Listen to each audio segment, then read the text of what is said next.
Hello everybody, myself Dr. Vijay Kumar, Head of the Department at School of Science, Department of Microbiology, RK University. I hope you all are enjoying all the sessions of this webinar series, lecture series for you people. Uh, Today I'm going to give you some more additional information as well as I will be discussing the basics about cell cycle and cell division.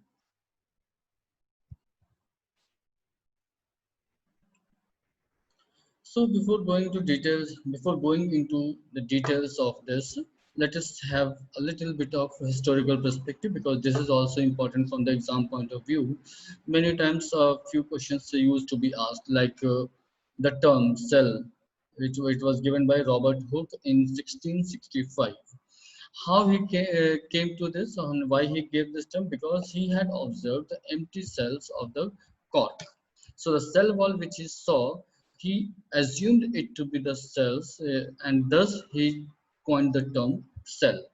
Although later on it was found that these are the cells of the cork and these were not the living cells. It was later on given by the another person. So it was in 1665. Later on, the cell theory was proposed by Matthew Sheridan and Theodore Schwann, who are well known for giving the cell theory, in which three statements were there. Earlier, they gave the two statements, and the statement was later on added after the finding of Rodolphe Virchow. So, what were those two statements? The statement was that all the living organisms are composed of one or more cells. So, you can better understand that if it is a one cell organism, it is prokaryote like bacteria, although it can be eukaryote like yeast. So single celled, or it can be the multicellular organism like we, the people, we mammalians, and all the eukaryotic cells. Most of the eukaryotic cells are multicellular.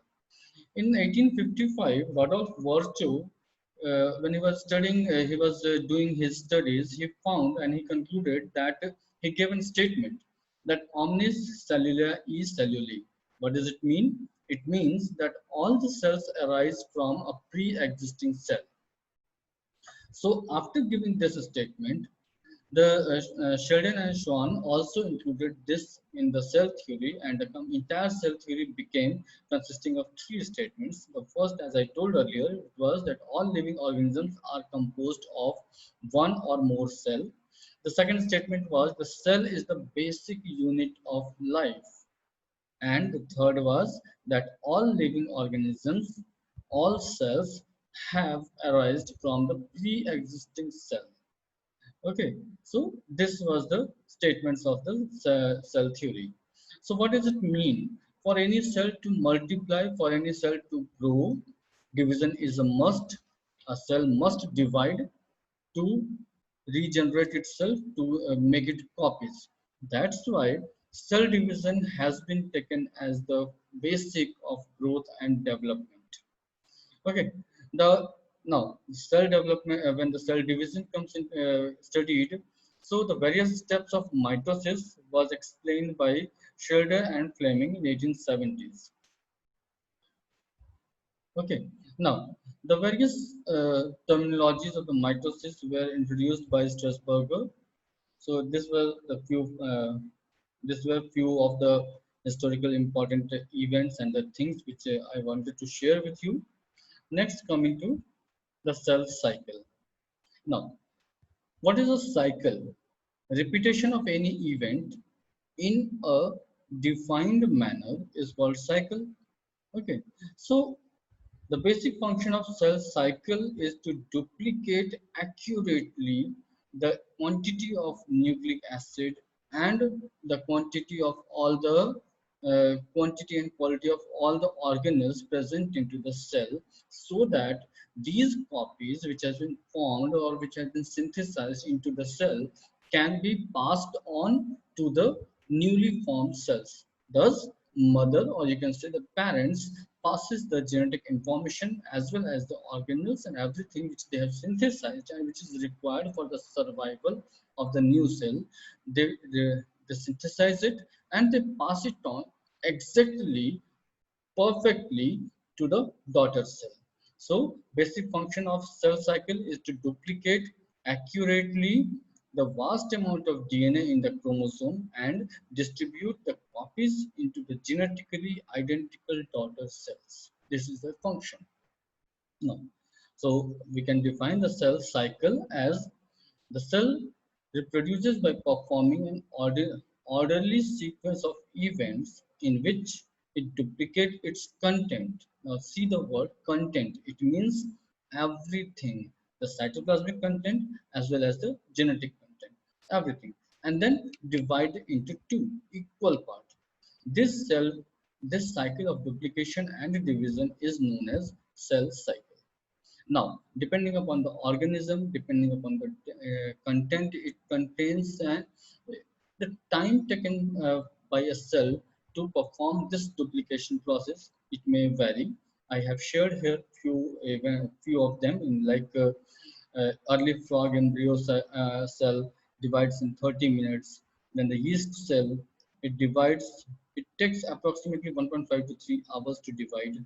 Then mammalian cells, our mammalian intestinal cells takes around 12 hours, while the fibroblasts are the special type of cells like epithelial cells, fibroblast cells. There are different types of cells. But on an average, a mammalian cell takes 20 to 24 hours to divide. And the human liver cell, it divides once in a year. Okay, so these are few of the examples which you may find useful while you will be going for the exams. Now coming to the cell cycle. The cell cycle, as I told earlier, it is a ordered series of events which a cell follows to make its copy. Now, the cell cycle has been, you can see here, the cell cycle has been divided into 4 phases which defines each and every stage. These are the G1 phase, the S phase, the G2 phase, and the M phase. I will be discussing all these things in the sequential and more detailed manner. Okay. So now here also there is also another phase that is called the G0 phase, and which is also referred as resting phase. When a cell is programmed not to divide for many times, then it shifts or it goes into the hibernation or it stops division, and that is phase where the cell do not divide but it is live is called the G0 phase. Now, you might be thinking, you might very much, you might be aware that what are these G, S, and M stands for. But even then, I would like to I would like to discuss them once later on. The fate of the single parent chromosome throughout the eukaryotic cell cycle. You can see here, this is the G0, where it is the resting phase. Then the G1 phase. In the G1 phase, it synthesizes all the contents which is required for the synthesis of DNA. Now, if you have studied replication, you know it very well that for DNA replication, it requires various enzymes, it requires various purines and pyrimidines, all those things are required. So the preparation for synthesis of DNA, that is, which is going to take place in the S phase, will be done in the G1 phase. And again, what I mean to say, the preparations for performing each and every activity in the S phase will be completed in the G1 phase. Okay, so G also refers to as the gap phase, gap 1. G1 means gap 1. S means synthesis. G2 means gap 2. Okay, and M multiplication, where the multiplication takes place either by following mitosis or by following meiosis. So following mitosis, if the cell is following mitosis, daughter cell containing 2N chromosome in the diploid organism and 1N chromosome in the haploid organism.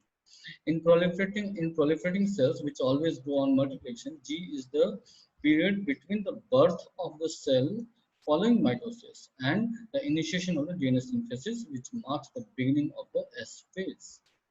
Okay. Now,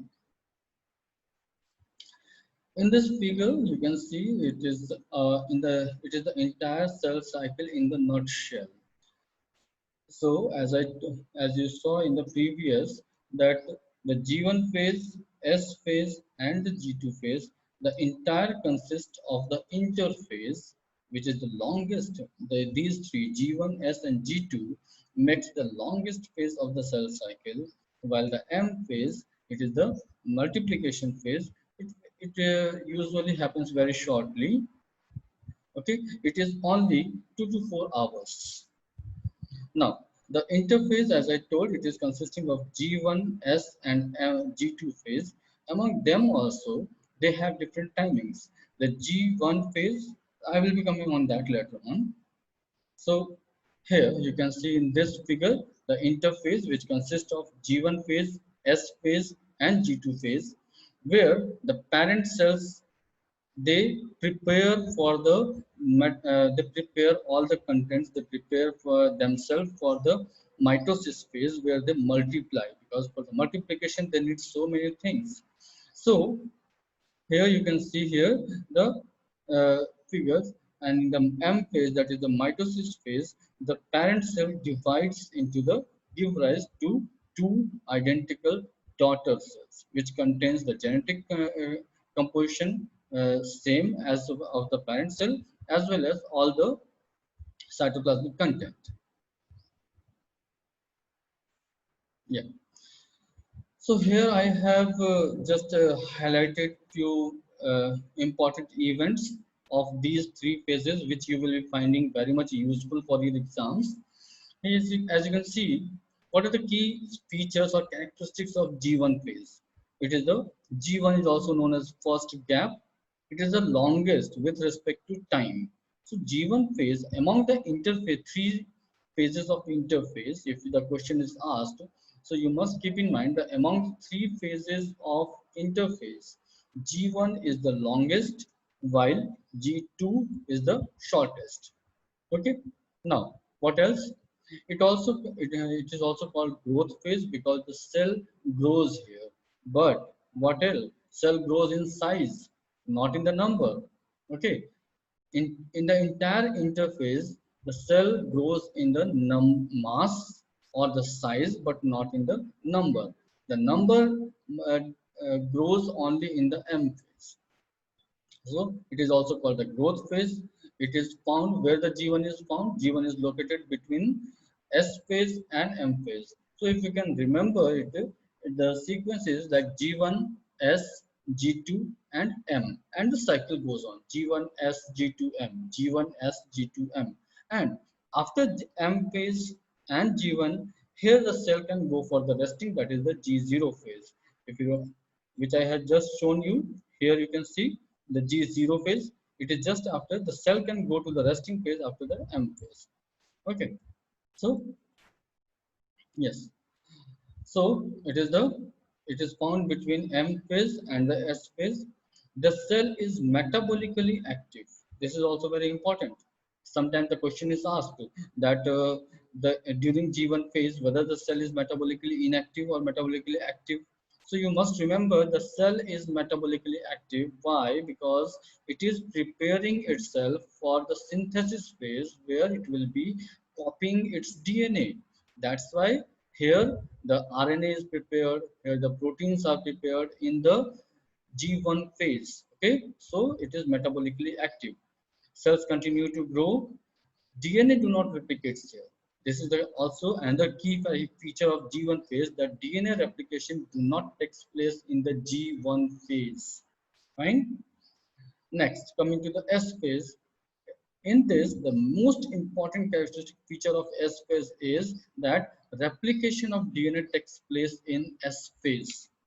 Remember, replication of DNA takes place in S phase, and cell is metabolically active in G1 phase, and other preparations which is required for the replication of DNA is done in the G1 phase. Okay. Now, here in the S phase, the amount of DNA gets doubled. In the G1 phase, there is no doubling of DNA, while in the S phase, there is doubling of DNA content. Now, but the DNA content in this field, not the chromosome number. That's why I have mentioned here, no increase in the chromosome number. It is only the amount of DNA which has increased. There's no increase in the number of chromosomes. Now, DNA replication takes place in nucleus in case of eukaryotes, and the centriole, here the centriole is also present, which is duplicated into the cytoplasm, because this is going to be used for further process. So these are all the key features of S phase. Coming to the G2 phase, which is the second gap phase, it is the shortest phase among all the interphase. This is the checkpoint. The G2 phase is a checkpoint where the cell checks whether all the content, all the replication of DNA has been done properly or not. If it is not, they can go back and they do the corrections. Like mutations are, most of the mutations that occurring into the during DNA replication are eliminated during this G2 phase because it is a checkpoint. Okay. Third, integrity of DNA is checked. Duplication of centriole is completed. Here in the S phase, it has initiated. In the G2 phase, it has completed. Now, microtubule assembly starts here in the G2 phase. Microtubules assembly. Now, another feature is a term comes cyclins. Cyclins are the proteins which controls or which regulates the cell cycle. So, in the G2 phase, accumulation of cyclin proteins takes place. Fine.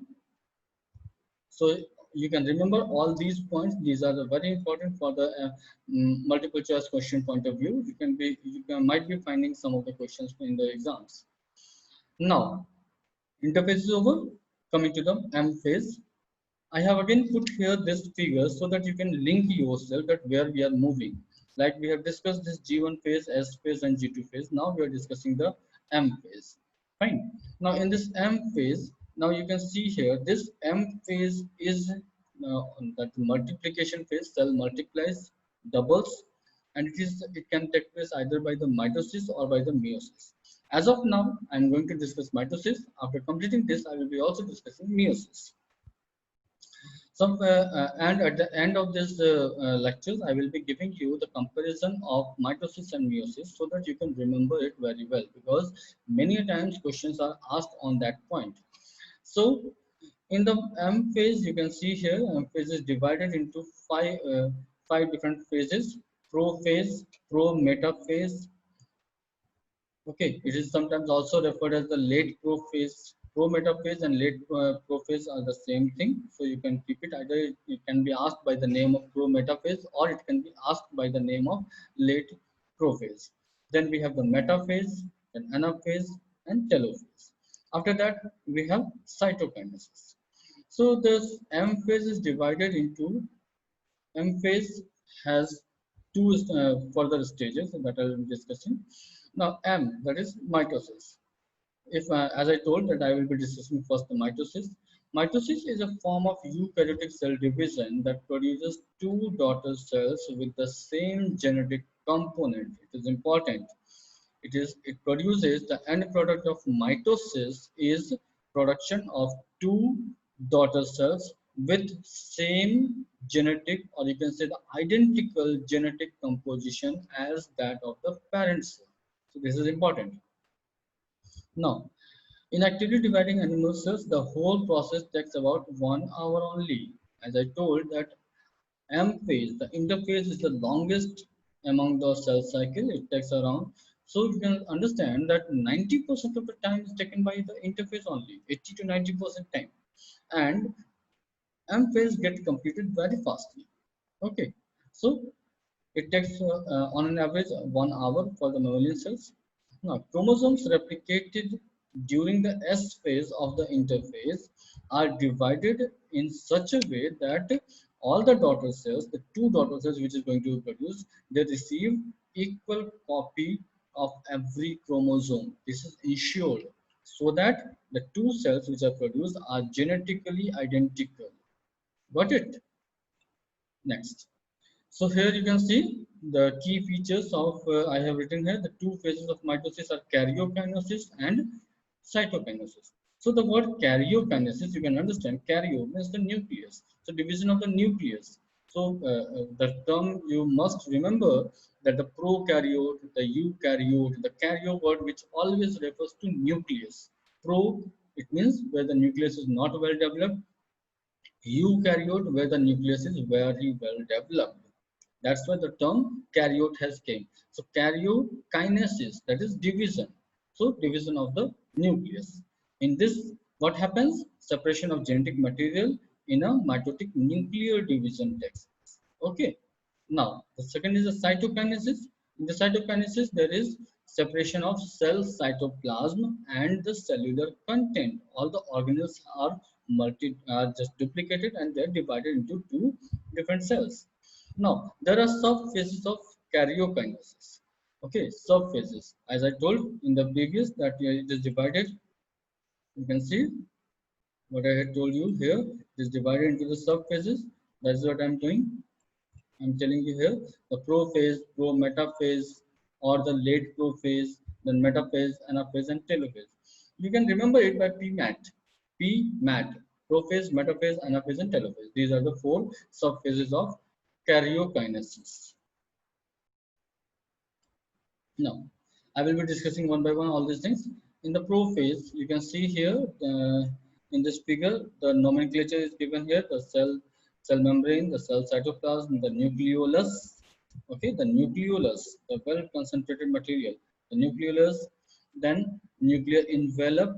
You must be remembering that in the eukaryotes there is a well developed nucleus, and the nucleus is covered by the nuclear membrane.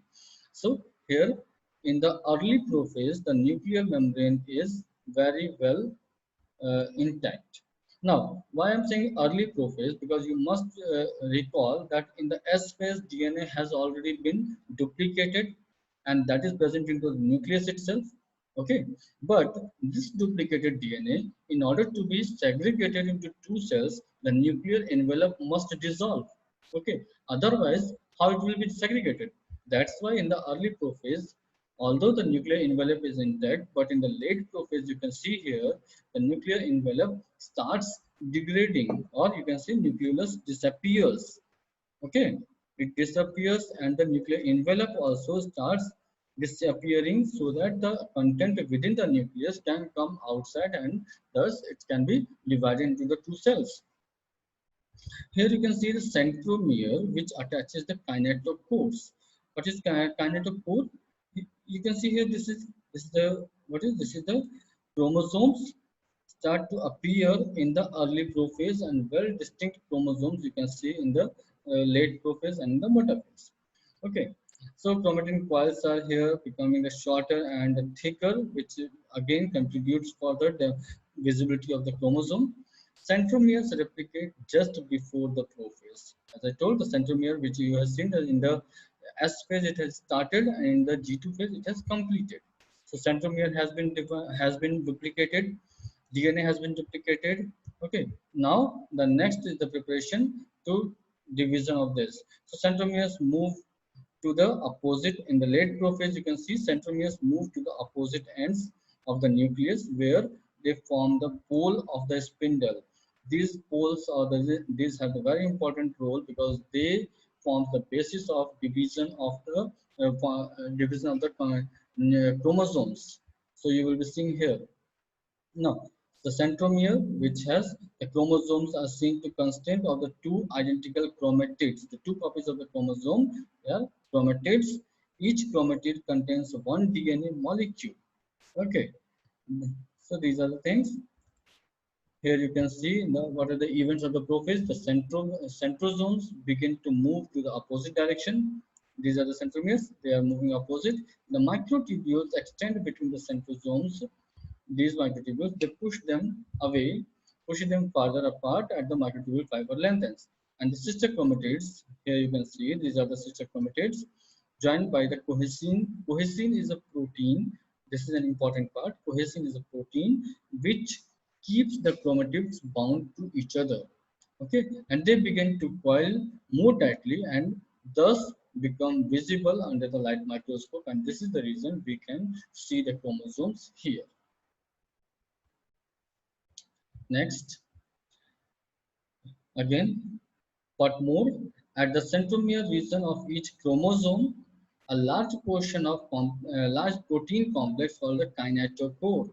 Okay, the kinetochore serves as the site for the attachment of microtubules. Okay, these the microtubules will attach to this. Next, we will be seeing late in the prophase, the laminae and inner laminae. You can see this one. These get dissolved, and after the at the end of the prophase and beginning of the metaphase, the nuclear envelope is entirely disappeared. Now coming to the metaphase.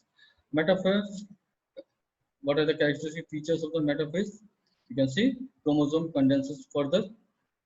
After that, chromosomes line up to the center, because in the earlier you saw that the centrioles have moved to the poles and the microtubules which are coming out from them, they attaches to the kinetochores. In the here we said no, that kinetochores are there. Protein complexes called the kinetochores, which serves as the site for the attachment of microtubules.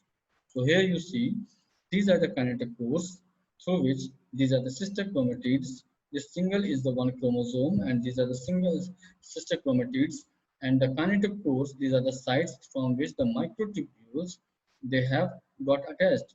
Okay, the spindle fibers, and from where these spindle fibers are arising. The spindle fibers always arise from the centrioles, and the centrioles also have the aster rays. This is also sometimes asked in the question that where the aster rays appears during which phase. So you can write here the metaphase. Now, the sister chromatids attached to the mitotic spindles at the large late electron the kinetochores. The sister chromatids attached to the centrioles via the microtubules. Okay. Now, the alignment of this, the metaphase, you can see here the metaphase plate at which the chromosomes have got aligned. Okay. After this, there will be the separation. Metaphase is the size of the cell size here has enlarged. The centrioles have moved to the already moved to the poles, and the microtubules arising from the centrosome arising from this centrosome, microtubules arising from the centrosome, they get attached to the kinetochores. And kinetochores are the site which keep the two chromatids joined. I hope it is clear. Next.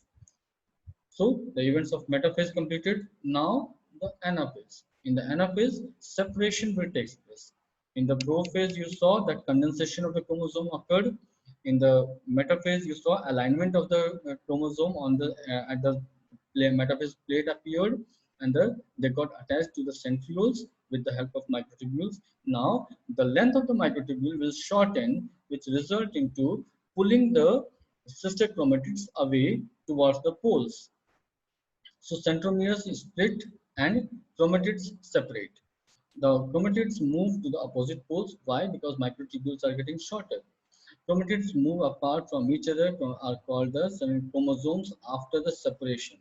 Okay, these chromatids are the copies of the DNA which was formed in the S phase. So they are later on it will be referred to the chromosome. Fine. Now the chromosome can be seen moving. Here you can see they are moving apart, and the result of anaphase is an equal separation and distribution of chromosome. Here, as of now, till anaphase, the equal distribution of chromosome has taken place, not the content. It will take later on. Now, the end of the M takes place, M phase takes place with the telophase. Here, what arrived? The chromosomes have arrived to the opposite side. You can see here now, the appearance of the nuclear lamellae takes place here. Nuclear envelope begin to rebuild around the set of the chromosomes, and the mitotic spindles break down because now their work has finished, and the cells prepare to head back into the interphase. Again, nuclear envelope also appears, nucleolus, Golgi bodies, and other organelles also appears, and thus giving rise to a complete cell, which will get separated with the which will get separated by the process known as the cytokinesis. Okay.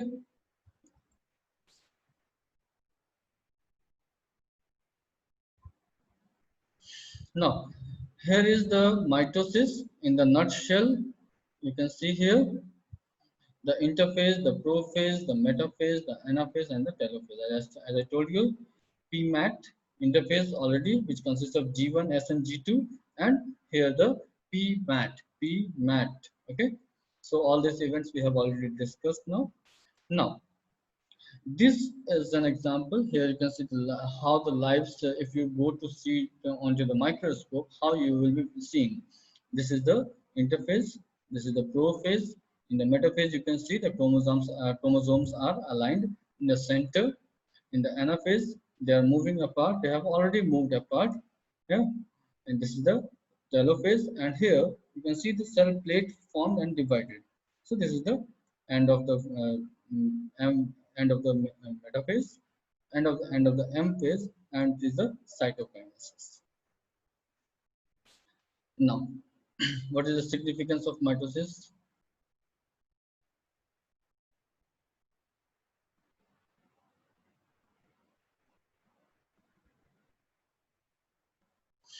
What is the significance of mitosis? You can see here it is an equational division. It occurs in diploid cells, and sometimes it also occurs in the haploid cells. And what it results? It results in the production of diploid daughter cells with identical genetic material. Why it is important? Because it restores the nucleocytoplasmic ratio. The ratio and the content of nucleus and the cytoplasm is maintained among the two cells only and only because of mitosis. Okay, and here are the examples. It also has play a role in the repair of the cells and tissues. Like whenever you get some of your cells damaged or due to some minor scratching or events and everything like inflammation, all those. When the cells get damaged, they regenerate and they produce their number, maintain their number with the help of mitosis. Okay, and it expresses the mesenchymal tissues, and it is the mitosis which is responsible for growth of the cell. So it is responsible for cell growth. Here you can see all the events in a nutshell, and you can see here it is written mitosis on the somatic cell division. Now, one information I would like to give you: the cells can be categorized into two, either the somatic cells or the germinal cells. Okay. Now, it is why it is important, because somatic cells always contain two N chromosomes. Okay, while the germ cells always contain N chromosomes. In case of we human beings, sperm and ova are the germ cells. They are responsible for when they get fused together, they form the zygote. So these two, the sperm and ova, contains the N chromosome, 23 chromosome in 23 chromosome. But when they fuse together, the zygote which is formed, that has the 46 chromosomes. That is the 2N number. So mitosis always takes place in the somatic cells, and the germinal cells multiply by meiosis. You must remember this. You may get this question asked somewhere in the competitive exams. Okay, so after discussing all, can we have a session of questions? So,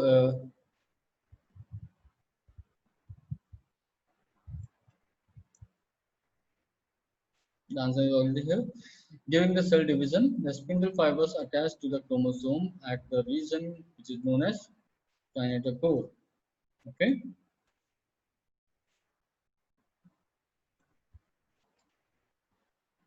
One more question. Just go through this, and I will give you 5 seconds. Okay, 10 seconds. Just go through the question and answer what is the sequence. The question is, which of the following option gives the correct sequence of event during mitosis? Go through this and tell me.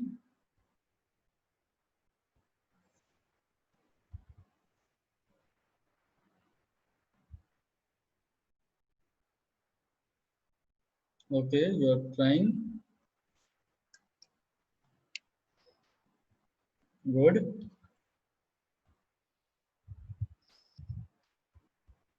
Okay, I hope you have found your answer.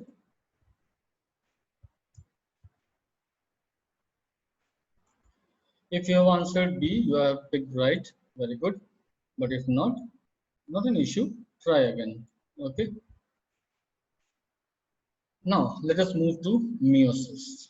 So as I told that the germinal cells which contains the n number of chromosome, they go through the meiotic cycle of division. Okay.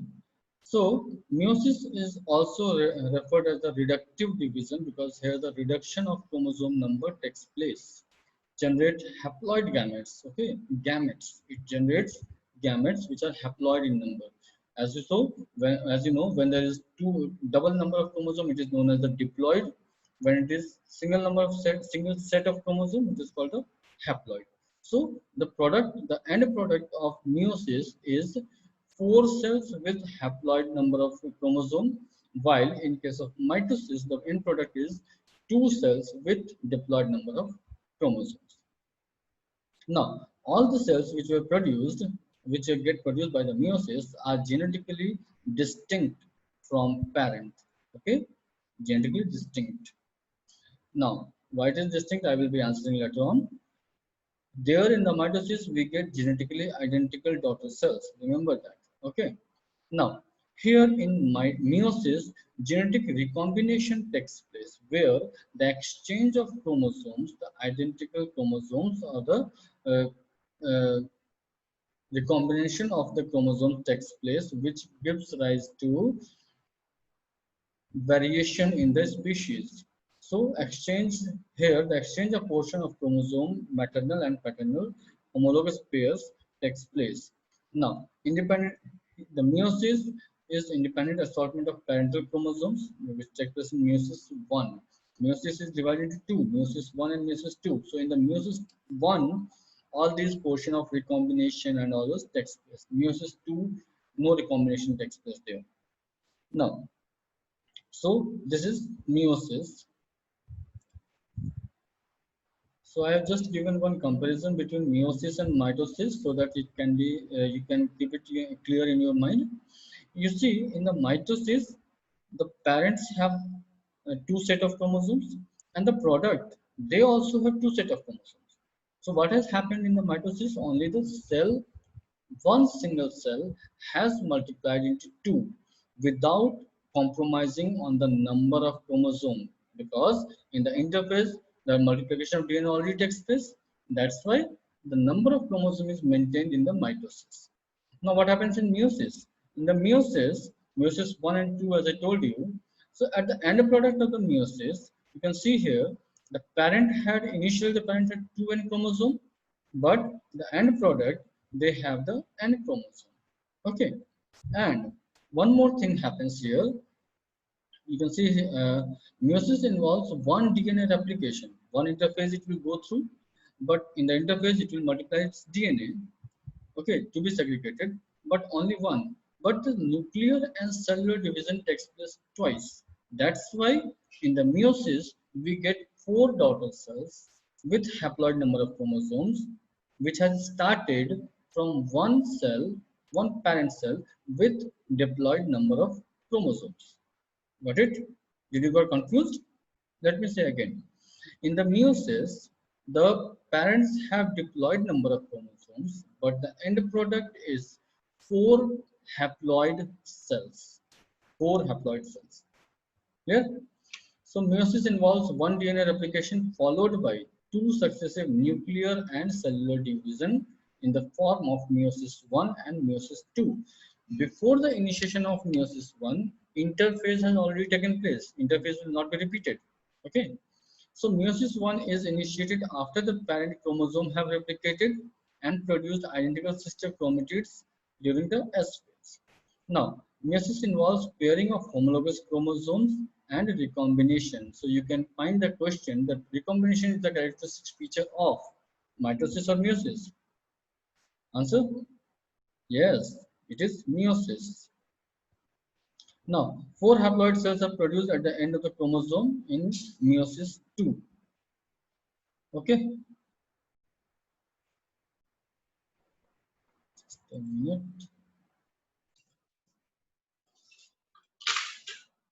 In the meiosis, these are the events which takes place in the prophase 1. You can see, I hope it is visible to you all. These are the lecithin, zygotin, pachitin, diplotin, and dikinesis. So in many times you can find in the exams the sequence of events are asked. Okay, so what is the sequence of events taking place in Prophase 1? So remember LZPDD. Okay, this is I'm just giving a short form. Hope you can remember this. LZPDD, lecithin, zygotin, pachitin, diplotin, and dikinesis. Okay, now just go through the events. What is happening in each and every stage? Lecithin is the chromosome start to condense. In the zygotin, here you can see I have highlighted three different words which are the characteristic features of zygotin, and sometimes the questions are asked from this. The synapses occurs in which phase? Okay, so you must remember that synapses, tetrad formation, and bivalent chromosomes, they all appear in zygotin. Okay, so homologous chromosomes become closely associated, which is called synapse formation. Due to this closely association, there four pair of chromosomes are formed, which is called the bivalent, because two pair of chromosomes in the two. So it is the bivalent consisting of four chromatids. These four chromatids are called the tetrads. Two set of chromosomes, and each chromosome had two chromatids. So in and all, in this cell, we have the bivalent because two chromosomes and tetrads, four chromatids. In the Pachitin, crossing over takes place. This question is many times you will find this question. In which phase crossing over takes place? So crossing over takes place in the prophase 1 stage of meiosis 1, and especially in if you go more specific, it is occurring in the Pachitin. Okay, so in the diplotin, homologous chromosomes start to separate but remain attached to the chiasmata. Here you can see the chiasmata formation occurs in the Pachitin stage. Okay, crossing over takes place in the Pachitin, and due to this crossing over, chiasmata is formed. Chiasmata is that site where the crossing over has taken place, where the two chromosomes have attached with each other. That is called chiasmata. You can see here in this image, right? You can see here, yes.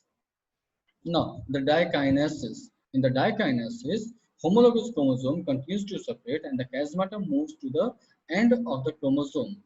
You see here one, okay, dikinesis. So due to this here, when they got attached, the recombination takes place, and that site of recombination is referred as the chiasmata. And later on in the stage, the chiasmata in the dikinesis, it moves to the end. Okay. Yes. Now you can see here the in the meiosis, metaphase 1 and anaphase 1 are there. Prophase 1 is finished with the help of leptotin LZP, or I said LZPDD. Remember this, okay? Prophase 1 consists of 5 subphases: LZPDD, leptotin, zygotin, pachitin, diplotin, and dikinesis. Next, the cell moves to the metaphase 1 and anaphase 1.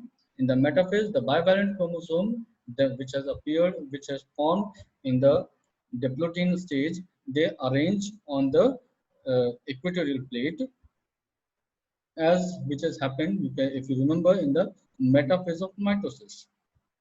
Now, in the anaphase 1, what is happening? They are getting separated, as which has happened in the anaphase of mitosis. So these are similarities you can see. In the telophase 1, yes, here in the telophase 1, which is the separation of the cells, we see here the nuclear membrane and the nucleus reappears, a similar event which has appeared in the telophase of mitosis. The cytokinesis is followed, which is called the dyads of the cell. This term is sometimes asked, what are dyads of the cell, or in which stage dyads of the cells are formed? So you can write dyads of the cells, they are formed in the telophase 1 stage. Okay, now the stage between the two meiotic divisions, like the end of the telophase 1 and start of the prophase 2, this is called interkinesis. Okay, remember the term interkinesis. Now, interkinesis is followed by prophase 2, and which is very much similar to the prophase of the mitosis. Fine. Now, in this figure, you can see I have tried to compose all the things. you can see here in the meiosis 1, which is separates the homologous chromosomes. Okay, homologous chromosome. This term is important, and sometimes it is asked that in which phase the separation of homologous chromosomes takes place. So this is in the meiosis 1. Okay, so I have discussed all these events. You can see here, you can see that set of chromosomes are here in a single cell, which has formed that is it is the 2n. Okay, and here you can see it is again 2n is all because two chromosomes have two set of, you can see one member of each homologous pair is at the each pole. Each chromosome still consists of two chromatids, so it is 2n stage, right? Now coming to the meiosis 2, you can see here in the meiosis 2, the cells which formed as the product of meiosis 1, they have the two set of chromatids of each chromosome. Now, in this, you will find here that one set of chromatid has remained. So this is the actual n division. Okay. So what we had said in the earlier, that meiosis is the reductional division. So now you can see that from one diploid cell parent, we are obtaining four haploid cells. These are the four haploid daughter cells. See here, these are the haploid. Okay, yes. So you can see all the events taking place here is very much similar to the mitosis. The meiosis 2 is very much similar to mitosis. In this image, I just put this image for your additional information that initially I had told that meiosis takes place in the germ cells, like in the spermatogonia and the oogonia, which results in the formation of sperm in male and ovum in female. So when the sperm and ovum fuses, it gives to the zygote. And ovum and sperm, they are the haploid cells, which are produced from, you can see the diploid cells. These are the spermagonia and oogonia are the diploid cells. It gives rise to ovum and spermatozoa, which are haploid cells. Yes. So this is just a comparison of all this meiosis 1 and meiosis 2. I have already explained it. Just you can go through the key events which is taking place. Okay. Now, what is the significance of meiosis? It is very much important for giving rise to the variation and evolution, which is the main key feature. Variation are very important for the process of evolution, which comes only and only through meiosis. Mitosis cannot bring variation. It is only meiosis which brings variation. So this is one additional slide which I have added for you people. So you can see here the comparison of mitosis and meiosis. Okay. So like mitosis, it is an asexual reproduction it occurs in the meiosis, sexual reproduction takes place in, then genetically they are similar, they are different. The product of meiosis are genetically different, the product of mitosis are genetically identical. No crossing over takes place in mitosis, while crossing over always takes place in the meiosis. Then the number of divisions. In the mitosis, we have only one division, thus getting two cells, while in the meiosis, we had two divisions, giving rise to four cells. Pairing of homologous, no such thing takes place in the mitosis, while in meiosis, yes, it is the key feature, characteristic feature of that. Mother cells, always diploid in case of meiosis, and here also it can be diploid or haploid in case of meiosis. So I hope you have understood this topic. If you have anything, you can ask in the question in the chat. I will be answering that, and I hope you have got. This is again I have put one image so that you can have a single uh, bird eye view of the events which is taking place in the mitosis and meiosis. I hope you have understood all these things. Here at the RK University, we are offering so many courses, and you can opt us for your future career. And I wish you all the best for your exams. Okay, thanking you. Hope you have enjoyed the session. Thank you.